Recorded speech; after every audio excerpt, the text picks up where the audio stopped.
Welcome back to another edition of the Tuddle Daily Podcast. Hope you guys are having a great day so far. I'm really honored and I'm also excited about these next two people that I'm going to have on, because this is a project that is near and dear to my heart. I've dealt with things in my past that have happened. I'm not ready to talk about it right now, but you guys know that I had my attempted suicide back in September. And I try to look at the good and the bad, mostly the good, because if you concentrate on the bad, it's just going to eat you up. But it made me realize that I dealt with some trauma growing up.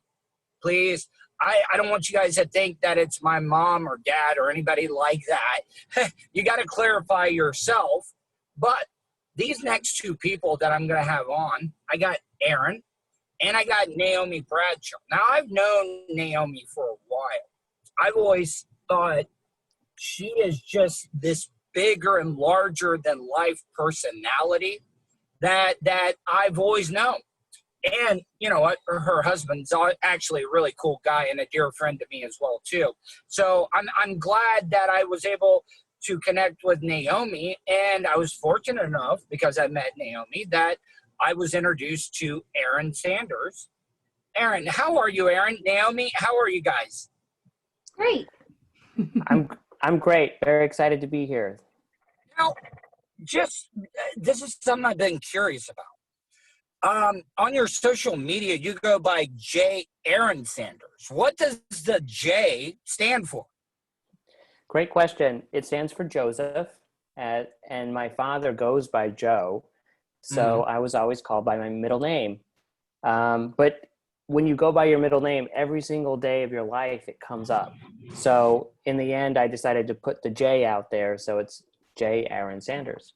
So I like it. I mean, it's a great gimmick. Now, I got to tell you, Naome, I've never met a Naome before, though. Like, that it's a very unique name. Were you named after somebody? Well, it is even more unique because it's spelled phonetically. And for those of you who don't know what that means you sound it out, Naome. And so that I've never actually met a Naome before, except for one day when I was in the grocery store and there was a tiny kid and someone said Naome, and I said, "Oh, that's my name." And her little brother said, "She spells it with an E." And I was like, "Oh my God," I was so excited. But I did not take a selfie with her because I thought that would be inappropriate. So one of the things I want to talk about is that it's funny that, not funny, but you don't realize what people's past stories are. I've known you for a while, Naome. I really have. And when recently with this blog that you're writing right now, tracingtrauma.com, I highly suggest to check it out. I had no idea that you had to deal with that through your life. I'm starting to discover that how people view me, because before I didn't really have a very balanced view of the world myself or how others viewed me at all. I just assumed I was, bad and everybody could see that clearly. It was very, terrible way to think and live. But now I can see things clearly because I've been sober for 15 months now. And as time goes on and I learn more about trauma and its effects on the brain, and as my EMDR therapy, continues to manifest itself in my life, I make good decisions in my life. So, that's the best change. But nobody knew that unless they were in my close circle. My husband, Jack, and my children saw the worst of me. And then the rest of the world saw what I let them, like with Facebook. And that's kind of the reason I started writing my blog, or wanted to write my book to begin with, was because I just felt like there was a lot of people out there in the world that had this facade and this front and this mask that they presented to the world and appeared to be quite high functioning, and yet behind that they were suffering. They were in hell, and nobody knew I was suffering until I was brave enough to open up and let them know the real story. Now, Aaron, I want to go to Aaron. Aaron, so before we get into your story, you're working. You know what? I want to talk about your story first before we get into the project, because I really do think people need the backstory on why you're so passionate about this project that you're working on. Yeah, well, it started I was born in 72, and in 1977, it was November 29th. It was the day after Thanksgiving. I grew up in Salt Lake City, and it was like a quiet neighborhood. You know, it was a time when you could just ride out on your big wheel with your friends and go to your friend's house. And that's what was happening. I was with my friend, and we were riding from my house to his house. And this guy just stopped us, and he knew my friend. That's one thing that's interesting, is he knew. Had you ever met him before, though? I don't remember. That's the strange thing about the brain, is that, I mean, I was 5 years old. I remember meeting him then. I don't remember ever seeing him before, and only one time after. So it's kind of the brain marks things in interesting ways. So I do remember him saying, "Who's your friend, Roman?" And I also remember this overwhelming feeling of not being able to get away from the situation. And so he pulled me on my big wheel into the garage and sent my friend home. And he abused me in the garage, and we all know what that looks like. And the other thing I remember a couple more things about that experience that are significant. My brain shut off at a particular point. It's kind of like is that a defense mechanism? I mean, is that our way for our brain to protect us? It totally is. So it does. It's an amazing thing, really, when you think about it, but it shut down. So it's like this tape stops at a certain point. I remember the details, and then it just stops. And then the next thing I remember is my mother throwing open the garage door like a superhero and coming in and getting me. Wow. A neighbor had seen this guy take me in. Some neighbor we don't know. I've tried to track her down, but she was like a teenager, 12 or 13 years old. And she called my mother on the phone. Like, it was 1977. She had to look my mother up and, track her down, basically. It wasn't as easy as it is today. So it's remarkable to me that she did that. And then my mother had to throw my brothers in the car, and my aunt was there too. And they drove, and they like rescued me. So, and that experience, it hardwired me in a particular way. It messed up my fight or flight mechanism, so that certain experiences and patterns of events that would happen later in my life would trigger the same kinds of feelings that I felt when the guy stopped me. And now, how long was it before you openly talked about this? I mean, your mom, well, hold on. We'll get to that. But I want to talk about the project that you're working on, because that's the main goal here. I want to make sure that I'm able to help you out. So talk a little bit about your project. I'd like to hear from you, and then Naome as well too. Just talking about this project and what it means to you guys. I'd love to. First of all, you can check out our project at garagemovie.com. It's just like it sounds. And there you can watch a little video about it. And, we'd be honored if you'd consider contributing in any amount to the project. When I was in my 40s, I lost control of my emotions, basically. It was like one day I couldn't control my emotions anymore. I was having panic attacks. It's like I was a successful kind of normalish person, and then the wheels came off. Yeah. And I had no idea what had happened. And long story short, I was diagnosed with CPTSD. I started getting treatment for that. I had 2 72-hour holds in psych wards. And I did 11 days. I did 11 days on my last stint. Yeah, maybe that's another podcast to talk about that experience. But Man, yeah. But when I came out of that first 72-hour hold, I was like, I cannot keep this in anymore.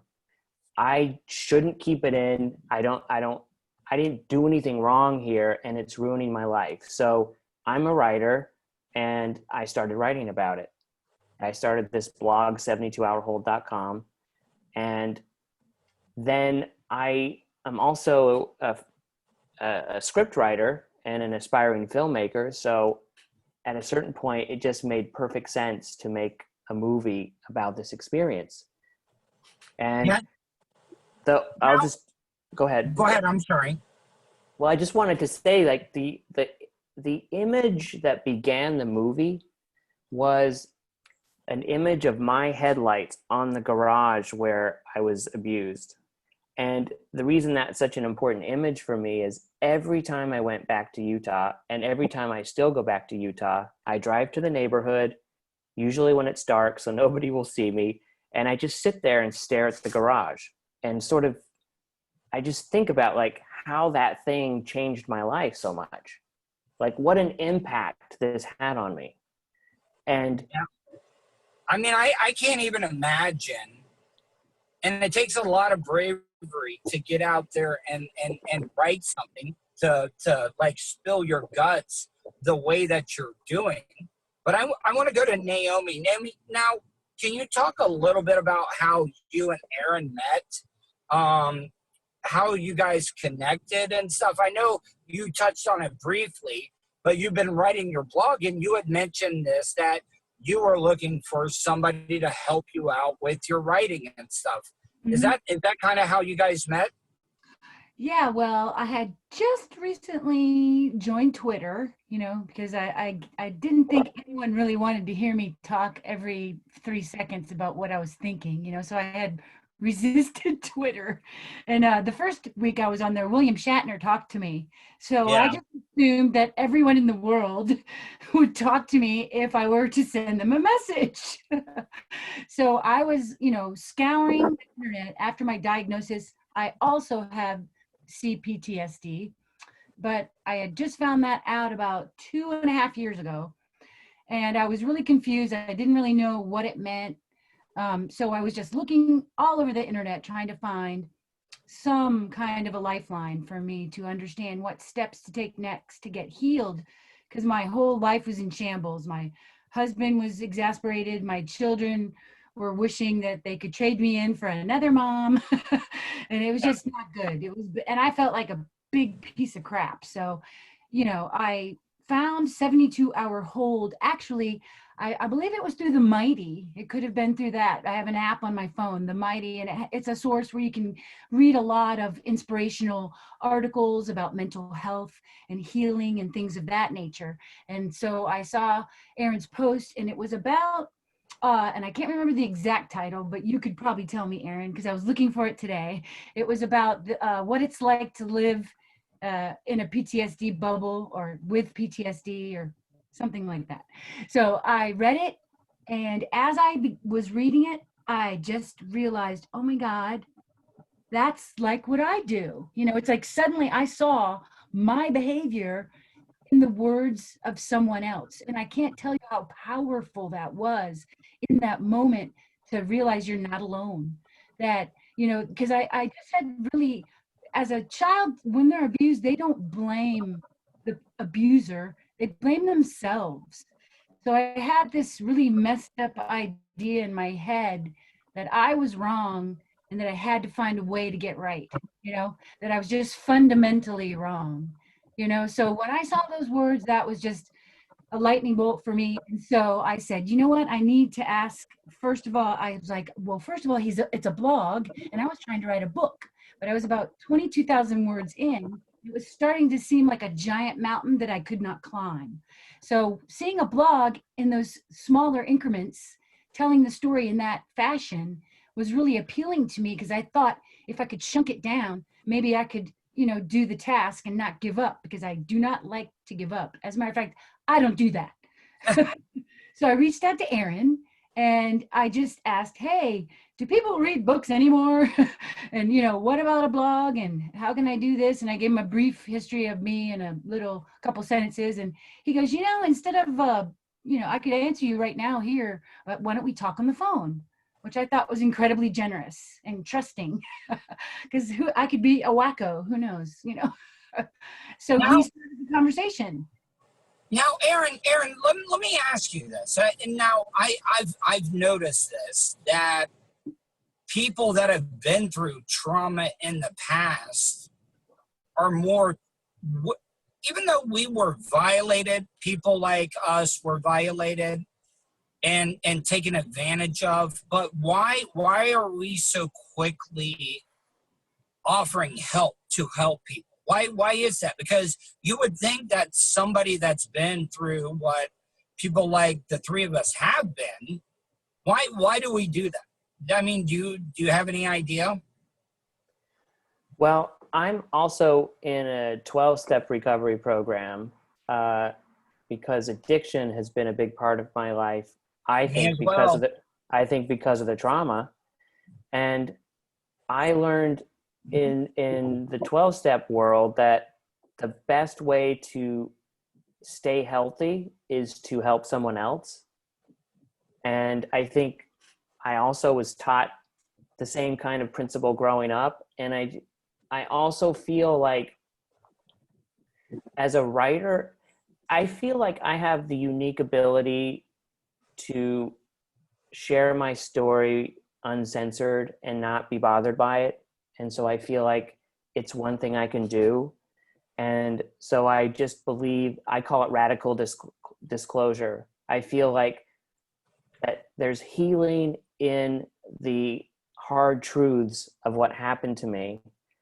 And, so for me on my blog, for example, it was very important to not only share the mess, but to get to the solution. And so that's a big part of, hopefully I'm not talking about this every day for the rest of my life, but right now I'm in it and I'm happy to do it because I can do it. Because I've also met many people who are simply not in the position to be able to talk about what happened to them for many reasons. There are many reasons that it can, compromise a person. And for me, my story happened in such a way where I can talk about it freely without harming someone else. And so let me ask you, it was a guy, right? All right. So do you know what happened to him? Did he I'm just curious. Do you know where he is? Is he still alive? Is he still around? I know exactly what happened to him. It was a very important part of my healing journey was to figure that out. And I wrote a blog entry called Finding Corey about it. And I believe he committed suicide at 40. Yeah. And so it's interesting because of course I have complicated feelings about him, but I imagine that he was also abused and lived what was obviously a difficult life. And so I have some compassion for that. I'm also kind of relieved that he's not alive.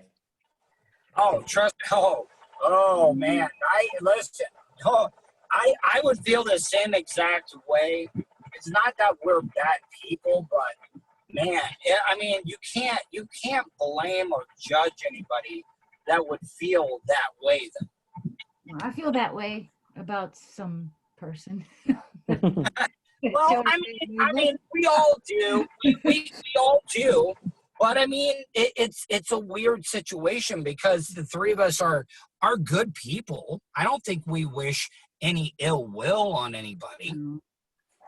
But it's Well, like the boogeyman is dead, you know? That's what it is. It's like you could go ahead and go to sleep now. You don't have But to use they good still night live night on, though. anymore.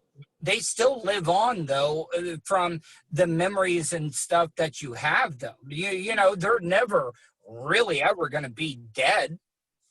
no, I think we've landed somewhere really interesting in this conversation. I just want to say that because this is what a lot of people who have not gone through who have not been abused, maybe don't understand. It's this, when for me, I'll speak for me. This was my first sexual experience at age 5. And I know people don't like to talk about it this way, but this man had sex with me. And that is quite a thing. And it has these far-reaching tentacles that you can't even imagine. And so one thing that happens immediately, and I know Naome and I have talked about this a little bit, is the way it unloads shame onto you. And it hands you this big package of shame that you just carry around with you. But why, though? Why? You should not be ashamed. And I didn't mean to cut you off, but I'm just trying to get into the psyche of why, though. There's no reason why anybody that was taken advantage of in their innocence, having their innocence taken away from them, to feel guilty about anything. Well, I'd love to hear what Naome has to say. First of all, I would say, doesn't know that. yeah, but I would just say before I pass the baton that, I don't know in a way. That's the weird thing about it, is there's this intellectual understanding, which I've always had, that I did nothing wrong. I know I didn't do anything wrong. And there's this body, emotional, psychological kind of memory where I am so ashamed and embarrassed and confused, and I don't know what to do with that. Naome? Well, I think also And hold on, and please, if I'm asking anything that's uncomfortable, please let me know. But I've been doing radio all my life, and I've always been inquisitive. So if I'm digging too deep or getting into anything, please just know, like, I just, because I consider you guys friends, and I don't want to do anything to offend anybody. So you're not. No. You're fine. okay, sorry, Naome, I didn't mean to interrupt. Oh, okay. Yeah. No. You're not digging in. And that's why we're here, is to talk honestly about these things. Like Aaron said, because we can. Like, I've always been somebody who likes to connect with people and talk about things. And even though I too was aware of what happened to me when I was 5 years old and I was sexually assaulted, I remember all that, but I didn't process any of it emotionally. That's the thing, is when these types of incidents happen to a young kid, their body and their brain separates. And so you carry all that experience in your body, and your brain is just like la la la and kind of doesn't know what's up unless you get flashbacks and stuff. But I kind of carried these little stories with me, and what was shameful to me was how my body reacted after it had been sexually violated. It became sexually activated. Mm-hmm. So, I was behaving sexually as a 5-year-old, and that's inappropriate and strange. And anybody's reaction in the 70s wasn't going to be as woke as it is in 2020. They're not going to seek out help for that little kid. They're going to say, "What the hell are you doing? Stop doing that." Because if you're touching yourself or whatever. And that's like a natural stress response that a sexual abuse victim, might engage in. And in my case, I was doing that sort of thing and had no idea it was wrong or harmful. I just knew it felt good and it took away stress. And, so then I just thought, okay, I am bad. Everything that happened, every time I was victimized, it was like, okay, that tells me I'm bad again. It was just like a reinforcement, time after time, each abuse saying, yep, I'm a piece of crap. I'm a piece of crap. And it was just, so even after 2 years of EMDR therapy, every Monday, revisiting the trauma and trying to get rid of that shame, it's still there. The blog has helped me so much at tracingtrauma.com for me to process this stuff and help me put the story in a sequential order so I can make sense of it in my mind. That's why I'm writing the blog, for myself, but also so maybe like what Aaron did for me, I could do that for someone else and help them to get on the path of healing so they can shed shame. Also, it's a process that can take the rest of your life, but I'm in it. On with me right now is Aaron Sanders and Naome Bradshaw. Tell everybody, Aaron, once again, where they can go if they want to donate to the crowdfunding that you're doing right now. It's just garagemovie.com. So garagemovie.com, and everything's there. It's interesting that we've moved into this space because it connects back to the movie itself, which is about a guy. It's based on my experiences right before he gets the help he needs. And so it's a film in which the main character is haunted, like you said earlier, by his abuser and by his past. And he's barraged by these ghosts basically from his past, and he's tormented, and he's doing everything he can do to get better, but he doesn't know how. And I think that Naome can speak to this too. Until I got my CPTSD diagnosis, I was throwing everything at this problem and nothing was working. Like talk therapy made it worse. I was trying Reiki, I was trying exercise, meditation. 1 week I went to 4 different therapists. And I'm not making that up. I went to 4 different therapists trying to get some traction because I knew what recovery looked like because of my alcoholism and drug addiction. And I was trying to find my way back into recovery, but nothing, including the 12 steps, worked on trauma. Did they ever prescribe you? You said you were going to see a therapist. One of the problems I have is I feel like a lot of these therapists, psychiatrists, they want to take the easy way out and just throw a bunch of pills down your throat. I really do feel that they do that. Was that something you had to deal with at all?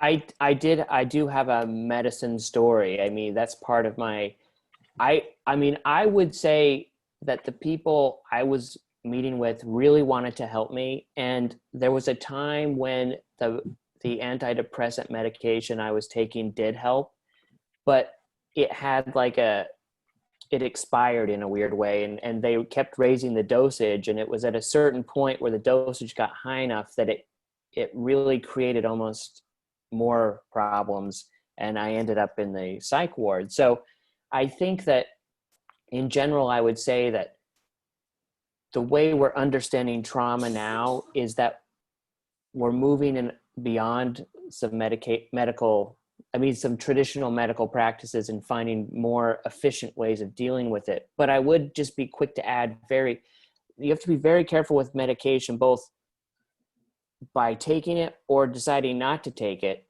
And for some people, I believe it's the right move, and it's a very personal thing.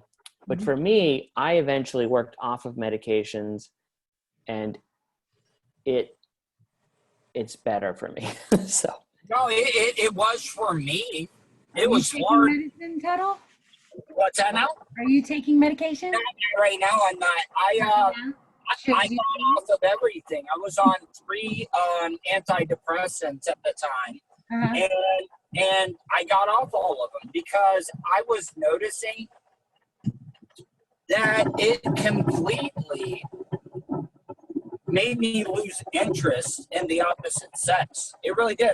For the longest time, I felt like, oh, I'm just concentrating on my work. I'm being responsible. And then when I got off the medication, I was like, holy crap, I've been missing out for a really long time. And you don't realize it while you're on it. I didn't. I'm not taking any medication. I got my medical marijuana card because I have insomnia. And, but I also realized that you have to just be open to everything. Yes. Before I think each individual, first of all, I'm not a medical professional. I just know some stuff about healing because of my own personal experience. Let me just say that. And what I found, and I have 3 daughters, and each one of them is dealing with their own challenges. And I never wanted to tell them what to do. And I watched them navigate their own individual experience.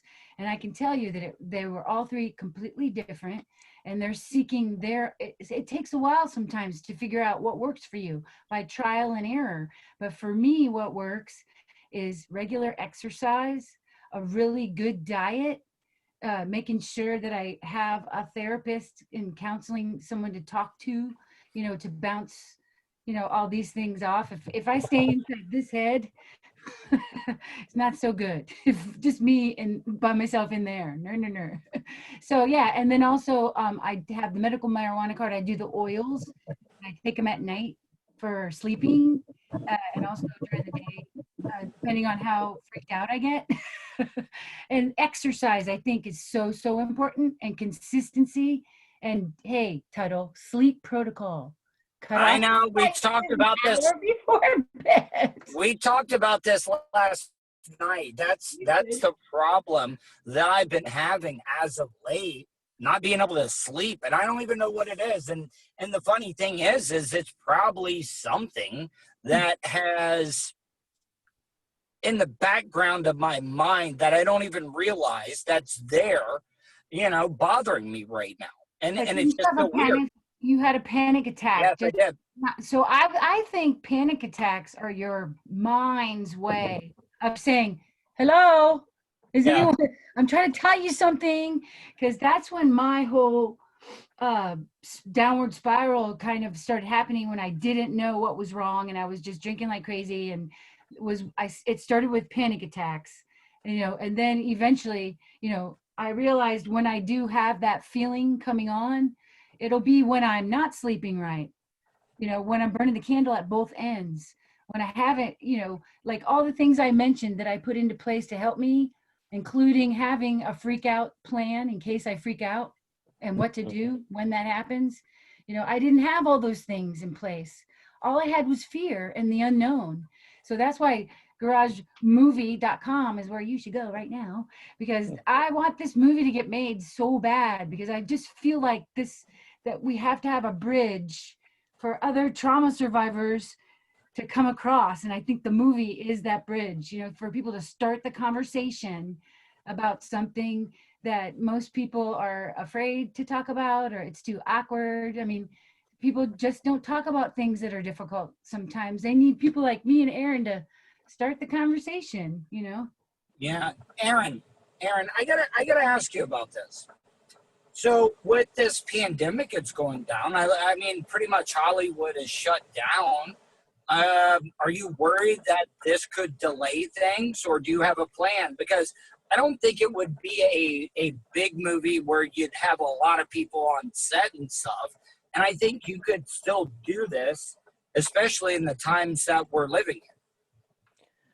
Well, it has delayed us already somewhat, but we used the time to make things better, to keep pushing the mission forward. And our line producer is confident that we'll be able to shoot it in November.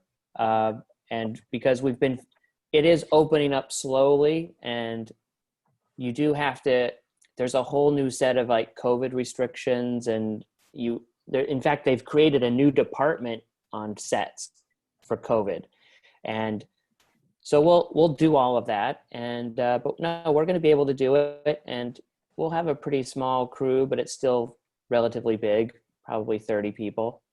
Can I ask this? So we're talking about the crew and the set. How close are you gonna, because it's called Garage the Movie, how much is that set, that garage, gonna resemble your real life experiences? I mean, yes, you were talking about how the brain blots things out, but I'm pretty sure in your brain somewhere you can remember every single tiny detail of things in that garage, right? Yes and no. I remember certain things. Like I said, I go to that garage all the time. Well, not all the time. Whenever I happen to visit Utah, I go there. So I have photos of the garage. But I don't inside, I don't really remember a lot of details. Your body gets shut off at that point. Once you got across that threshold, and you realized it, it was your mind like, all right, time to go into protective mode. Computer, you know how the computer, when you got something wrong with it and it goes into safe mode to protect itself, it's almost exactly how the mind and the body works. Yeah. So one interesting thing about the movie versus the experience is, because I don't remember a lot of the details inside the garage in terms of like what was there and what wasn't there, we have created a surreal kind of, like, once the character goes into the garage, the visual feeling of the movie is going to change into kind of a more of like a surreal dreamscape. And this is the space where his trauma is repeating itself over and over again. And this is the thing he has to stop. I mean, he's desperate to get that to stop. So it's kind of interesting how the real memory of it, which is foggy and surreal in a way, connects to what the viewer will see on the screen. Now, I'm kind of backtracking a little bit because I talked about the guy that did these horrible things. Did he go to jail immediately? Like, what? I mean, you said he had ended up committing suicide. What happened to him right after this? Well, here's where things get really upsetting. I'm going to get really angry. I am going to get so mad. I can already feel this. But well, buckle up. For years, for decades, I believed that he was arrested, because the next day, I mentioned earlier that I remember seeing him one more time. And it was like the day after it happened, the police brought him to my house and into the carport to apologize to me. And apologize for something like that, though. I mean, go ahead. I'm sorry. I didn't mean to interrupt. No. Well, but this is where it gets interesting, because if you think about a 5-year-old trying to tell an adult what happened in the garage, I didn't even know people did these things. So what am I going to say? Like, I remember saying he kissed me, for example, but then I got really embarrassed about the other things. Do you know what I mean? Yeah, so I know. Yeah. So I don't know what kind of a report I gave them. Now, I'm not justifying that they didn't arrest him. They should have arrested him. I'm only saying that this is where these incidents get tricky, because there's what happened, there's the way it was reported, there's like what you can say and what you can't say, what can a 5-year-old do and say. But I learned very recently, like a year ago, that he was in fact not arrested, but given a warning. And I also know that he abused my friend. I mean, I don't know this for sure. No, he could have been stopped then. That really pissed it. And it pisses me the fuck off. I'm sorry. Now, was your friend after your encounter, or after, or before or after? Well, I don't remember ever seeing my friend again. That's the weird thing about the brain. I know I did because I played with him. He was my friend for several years when I lived in that place. But again, my mind kind of cuts those things off and it remembers just kind of this one thing. But he's had a very tough life. And so I have not been able to contact him, and I don't know that I will because Can I ask you guys a serious question? And I want to hear from Naome. What is your opinion? Can these people that take advantage of kids, that take away their innocence, we'll just call them straight up pedophiles, can they be rehabilitated? No. I really don't think they can. That's the answer. No. Yeah. No, I look, I would just preface this. I'm not a doctor or an expert in this field, and it is a field that makes people squirm the moment you begin to talk about it. And I mean, I feel like I can say something because I was abused. So, but I believe that I'll say this, it is a problem that we're not talking about in the right way and with the right tools. And well, then what needs to be done, though? I mean, and instead of what needs to be done, do parents need to be more attentive, or like what needs to be done? Because there's a lot of parents that are the greatest parents in the world, and you can't watch your kids all the time. You just can't do it. What do we need to do? Because even if you like started giving the death penalty to these people that take advantage of kids, it's already been proven that the death penalty is not a deterrent, because if it was, we wouldn't have murders anymore. So I don't know. And then my dad also says chemical castration.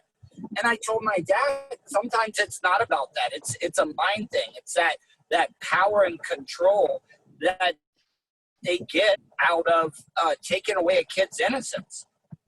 Well, I would just I don't feel comfortable talking about what to do with the perpetrator side of things, because I feel like that's the part of the conversation we're not able to have in a way that's really productive as a culture at the moment. I will say, I'm sorry. I didn't mean to like. No, that's not what I mean. I'm not. All I mean is that one of the questions you asked is like, well, what can we do? And I have a couple ideas about that. And okay. One is exactly the conversation we're having now. We're having a tough conversation about this issue. We're talking about it very openly. And the more we can do this, and I know that both of you feel the same way, like the more we can get this stuff out there and make it less shameful, that's going to do a lot. And it's going to set up parents and other people to help children be more safe, to understand what's out there, to be more proactively safe. And it will also, I think, create a situation where we're able to more productively deal with the problem that you were talking about, though I have no idea really how to do that. So but please, Tuddle, don't take, I'm not, I think all the things you say are the things we should be talking about. So this is amazing. I mean, it's our job, though. Go ahead. I'm sorry, Naome. I was just saying you've been asking some great questions.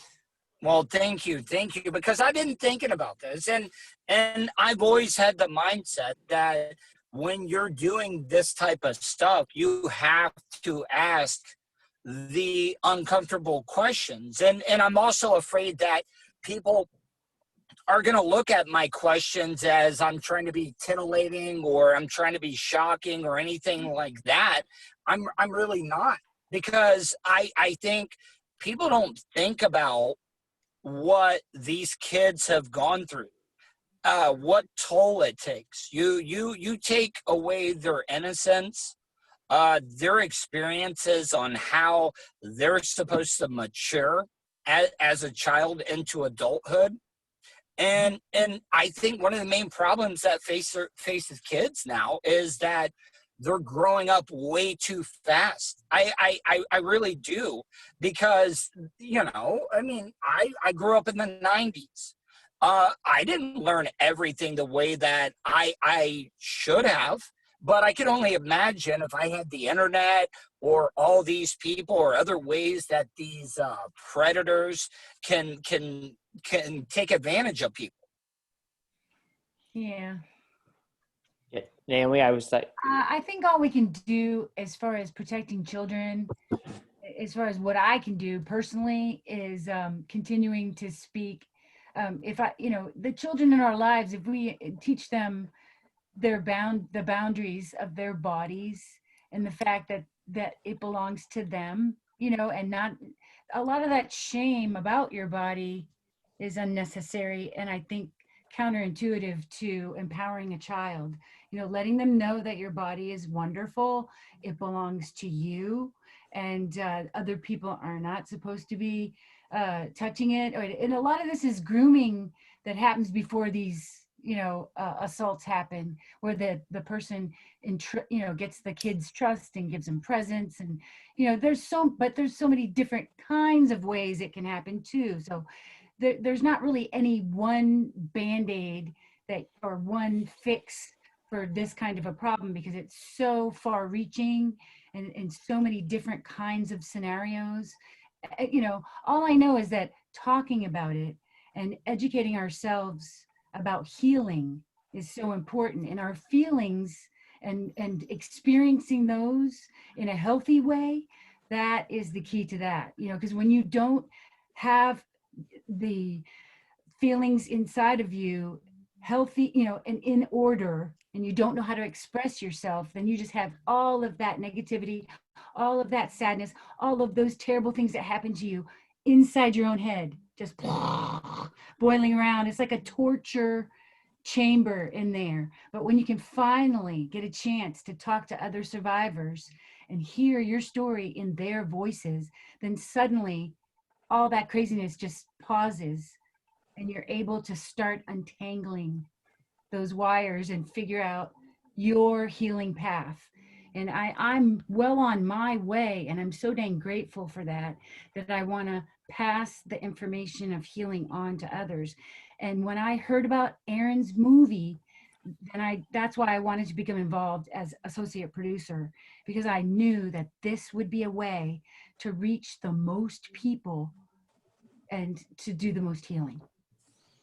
Yeah, I mean, listen, I've known you for a while, and listen, I'm not just putting you up on a pedestal, but Aaron is very fortunate to have met you, because with your resources and the people that you've been able to meet as an entertainer here in Central Florida, you got a lot of connections, and I really do think that it's a match made in heaven to get this project done.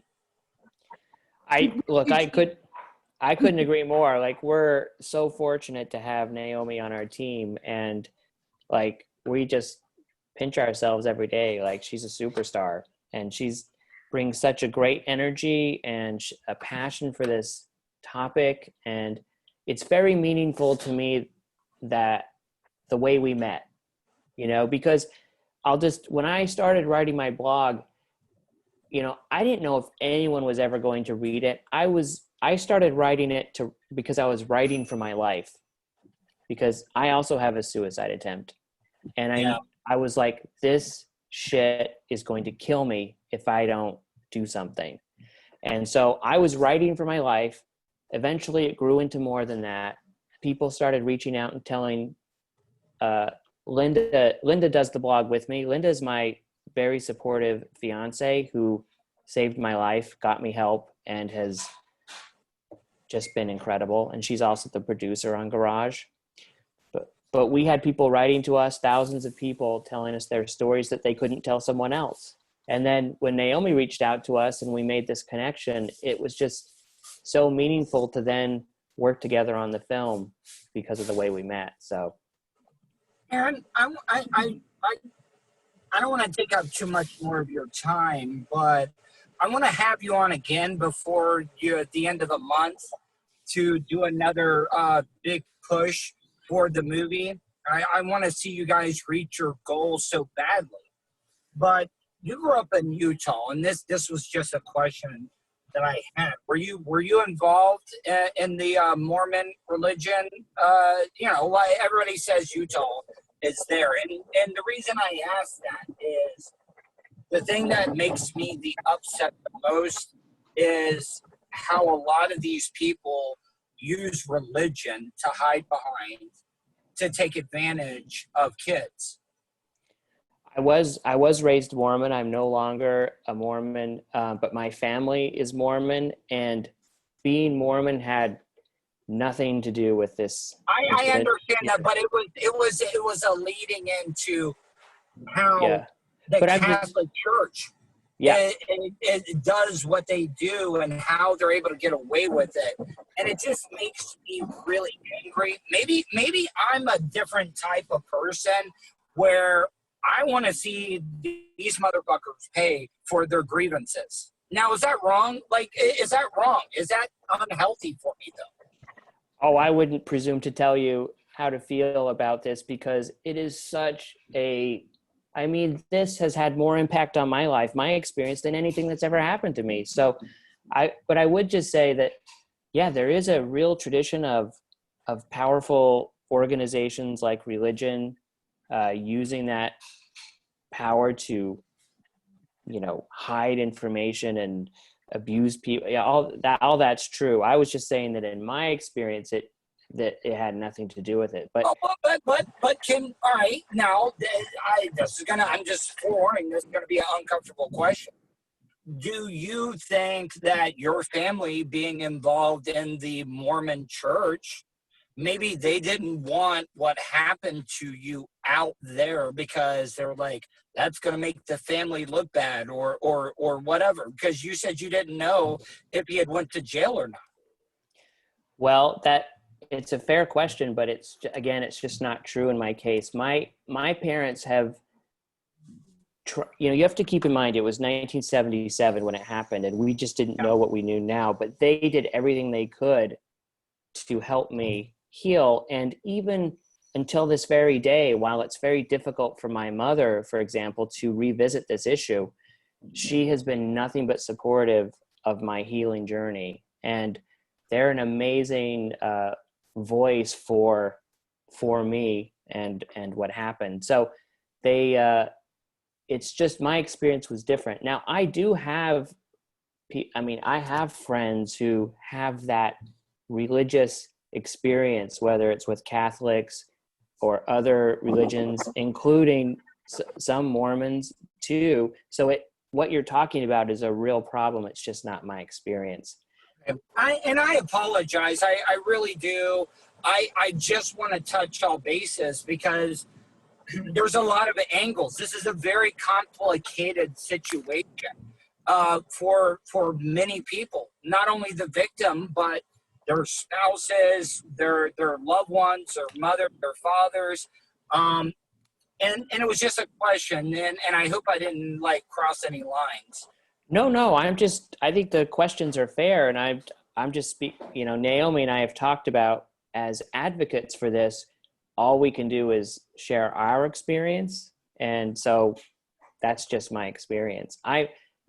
One of the things that makes my situation unique, I believe, is that I have such supportive people in my life that have allowed me to step forward into and share as much as I have about this. It's my parents, my siblings, Linda, my fiance, her family, and her siblings have all created a safe space for me to do what I need to do. And I know that Naomi's husband is the same, but I'll let her say it. Yeah, well, I have a little smaller circle because in my case, my abuser, well, one of them is still alive. So, half of the family is kind of like, well, we're going to just hang out with him. And the other half is, with me. But I am so appreciative with all the people that have, believed in me, and, let me tell my story. I'm also mindful. I'm not wanting to be, from a place of hate or revenge. Everything is from a place of love and healing. I think that is really important when it comes to this subject. A lot of people talk about revenge and, justice and things of that nature. But what is broken will always be broken. You can put it back together, like in my blog, tracingtrauma.com. It's my golden repair. You put it back together, but it will always be that thing happened. It changed me forever, but it's okay because I'm taking that and making it into something that can help other people. And that's the beauty of it. Revenge is never going to make you feel better for somebody to pay for it. But the way I look at it is, and why I look at it this way is that what if this person that took advantage of you, you could prevent them from doing it to somebody else? That's how I look at it. Is revenge going to make me feel any better? No, but I don't want to see anybody ever go through what one of us did, though. Well, yeah. Who could disagree with you there? That's of course we don't. That's the challenge, right? I mean, so I would separate like kind of revenge from safety, and just it would have been great if the guy that abused me had been arrested and gotten the help that he needed, and whether that I won't speak to what that would be, but if he had somehow been removed from this, from that community at that time, because I'm certain that he probably, I imagine he did it to others after. So, all right, last question, and I want to hear both sides because it's obviously we all know Naome is a very beautiful woman, strong-willed, and you're a man. I want to hear the differences because I've read some stuff you've talked about. Abuse is abuse. I'm not saying one abuse is worse than the other. Abuse is abuse, and it's about how it affected that person. But what are some of the things that men that deal with abuse have to go through that are different from a woman? Well, again, I like how you set it up, like abuse is abuse. And I think that,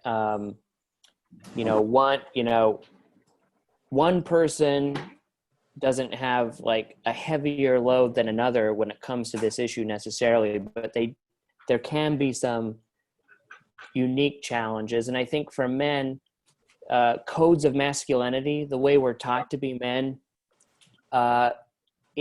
it really can get in the way. Now, I'd be interested to hear what Naome says about this for women, but it can really get in the way of just talking about it. And for it, for so many men, they're like, no way, not talking about it. But as we,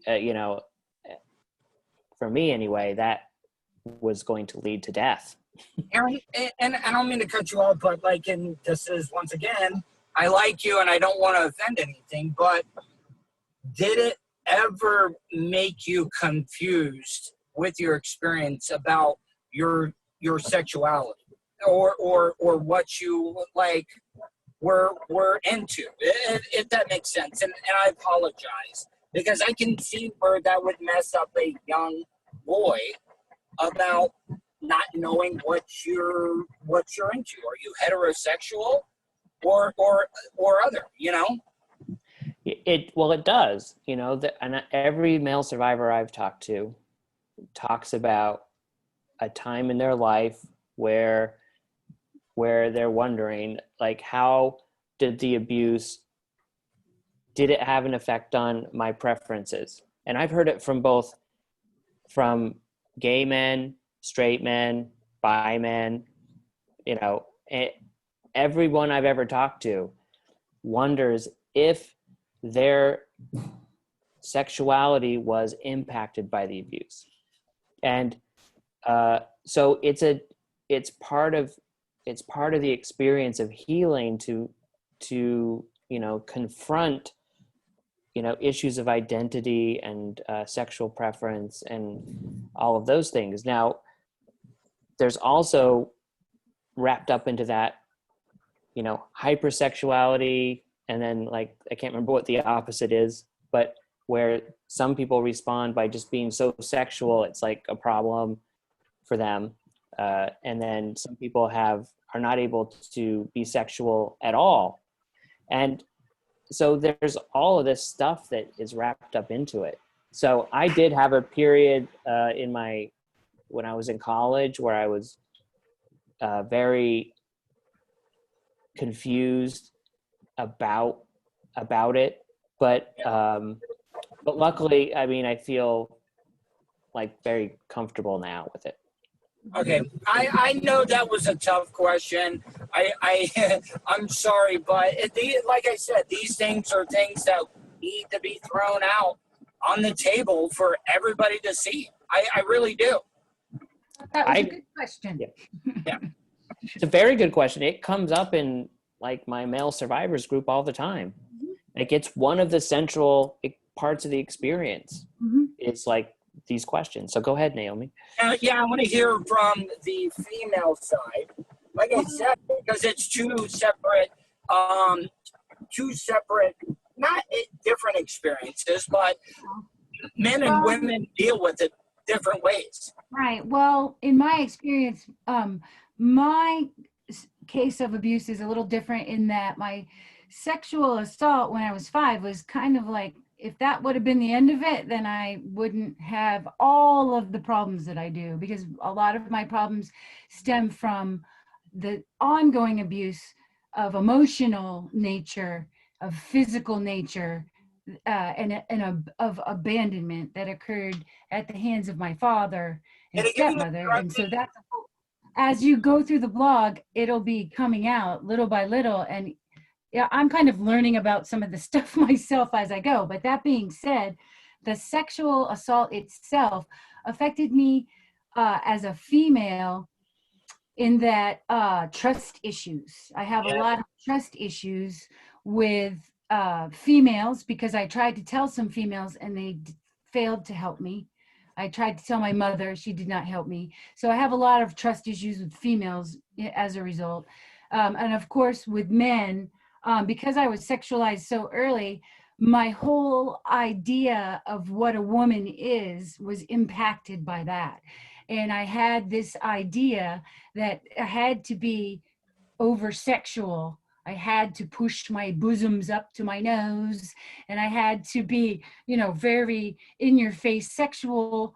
And I used that as kind of a defense mechanism to keep people away also, you know, so it just kind of really warped my sense of self, and not just on a sexual level, because really, if you think about it, our sexual selves is a very small part of who we are as a human being, you know.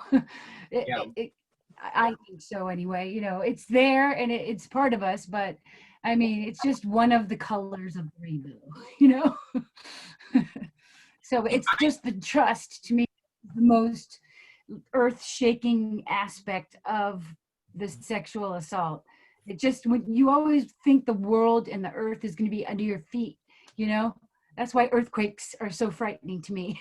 And for the sexual assault, for me, was an earthquake. And that's when everything just opened up and everything changed, and I began to fear the world. Yeah. Aaron and Naomi, I cannot thank you guys enough for coming on with me. I think this is a great connection that you guys have bonded with each other and helping each other out and using each other's experiences and resources to accomplish a common goal. And I really think that you guys are doing that. So I really think, you know, I try to do the type of radio that is entertaining. I like to give people an escape because a lot of people are going through bad times right now. But this is one of those times, these stories, these topics that come up that have to be discussed. It's almost my responsibility as a broadcaster or a content provider to be able to get this out. And I think that this is something, even if it's just one or two people that listen to this podcast and it helps them, makes them feel better about what happened to them, I can look at that as a win-win. It's awesome. You're doing a great thing. You are. It was a Good job. really good, thoughtful conversation about the topic. Like, we really got into some places that don't get talked about enough. So I thank you for that. Yeah. All right, guys, tell everybody once again, Naomi, how people can find your blog and the movie. And Aaron, if you have any closing words, I'd like to hear from you as well, too. Go ahead, Naomi. Okay, my blog is at tracingtrauma.com on all social media platforms, and that website is tracingtrauma.com. And I'm going to let Aaron do the honors for the movie. Go ahead, Aaron. Yeah. So you can learn more about the movie at garagemovie.com, and we're just asking people to consider contributing in any amount. We're just so grateful for the support that we've received, and it's very humbling to receive this kind of support for a project that's so near and dear to our hearts. And we're going to use this film to continue this conversation as we've done today. And we feel that the more we talk about child sexual abuse and other kinds of trauma, that we are going to really help a lot of people. So I think we can save them time, is the way we've been talking about it, where if we can get them the help they need sooner rather than later, I mean, how amazing would that be? So. All right, guys, I really appreciate it. Check out it's garagemovie.com. Garagemovie.com. Make sure you check it out. It's a great project, and I think it's going to bring a lot of awareness to what's plaguing our country right now that people don't want to talk about. They don't want to talk about the bad things that happen behind the scenes. They want to ignore it because people don't like to hear what happens to people on a daily basis. And I think you guys are doing great work. Oh, we want to talk about hope and healing also. That's the conversation starts with the bad things in the garage, but it ends up with hope and healing, and that's the beauty of it. Agreed. Thank you, Tuddle. All right, guys.